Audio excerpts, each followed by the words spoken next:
नमस्कार मित्रों, एक छोटी सी कहानी लिखी है। आशा है आप लोगों को अच्छी लगेगी।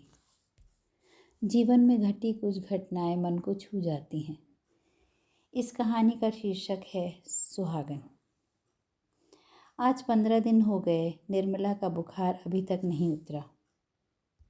उतरता भी है तो सुबह होते होते फिर चढ़ जाता है। दिन पर दिन चेहरा मुरझाता जाता है। लोग कहते हैं जब से ब्याह कर आई है उसने सुख नहीं देखा। दुर्भाग्य से पति मनसुख भी ऐसे मिले कि सारे सारे दिन घर के बाहर ही रहते थे। कभी मित्रों के साथ, कभी मोहल्ले में, कभी मोहल्लों के झमेले में। उसने कभी निर्मला की रुचि अरुचि और छोटे बड़े सुख दुख पर ध्यान नहीं दिया। वो एक उपेक्षित सा, मूल्यहीन सा जीवन जीती रही। लगता था जैसे भगवान भी उसका भाग्य लिखना भूल गए थे। विवाह के कुछ महीने ही बीते थे कि मनसुख राम की नौकरी शहर में लग गई और वो निर्मला को छोड़कर शहर चला गया। पति ही विवाहिता का असली धन होता है, इतना समझने की समझ उसमें कहाँ थी। उसको गए आज 10 साल हो गए। इन 10 सालों में वो 2 या 3 बार आए हैं। एक बार अम्मा के गुजरने पर, एक बार खेत का हिसाब करने और एक बार शायद किसी और काम से। निर्मला हर त्योहार पर अपनी नई धोती बक्से से निकाल कर पहनती है। बालों में तेल लगाकर सुंदर सा जूड़ा बनाकर माथे पर बड़ी सी टिकुली लगाती है। इस आस में कि अचानक पति आ गए तो क्या कहेंगे। हर आहट पर देहरी पर झांक झांक कर देखती है, पर सूनी देहरी ताकते ताकते अब उसकी आंखें पथराने लगी हैं। कुछ महीनों से गुमसुम रहने लगी थी। ससुराल में किससे क्या कहे। आज सब टूटने लगी है, धैर्य अब छूटने लगा है। कुछ दिनों से उसकी तबीयत बिल्कुल ठीक नहीं थी।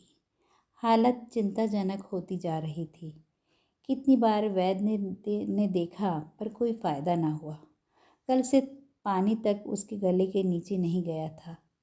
जब कोई खुद ही ज़िंदगी की जंग हार जाना चाहता हो तो कोई दवा, कोई वैद्य उसे जीवन नहीं दे सकता। सुनते हैं आज मनसुख आया है, शायद बड़े भाई का संदेश पाकर। कहाँ थे लाला इतने दिन? क्या इसी दिन के लिए ब्याह कर लाए थे? कहते कहते निर्मला की जिठानी का गला रूंध गया और कुछ बोल ना सकी। मनसुख निर्मला को कुछ देर अपलक देखता रहा। निर्मला ने कुछ देर के लिए आंखें खोली, फिर शायद कमज़ोरी से ज़्यादा देर खोल न सकी। ये पल बहुत कठिन था। जीवन के अंतिम पहर में क्या कहे। सन्नाटा शब्दों के आडंबर पर भारी था।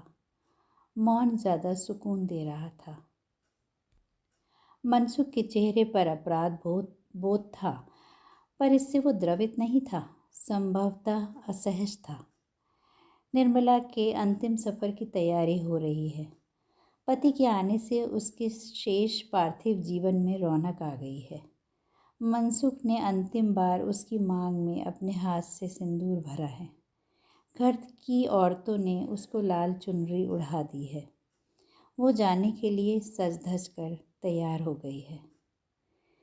कितनी भाग्यवान है, सुहागन जा रही है। उसके चरण छूकर सुहाग का आशीर्वाद लेने वालों की भीड़ लगी है। धन्यवाद।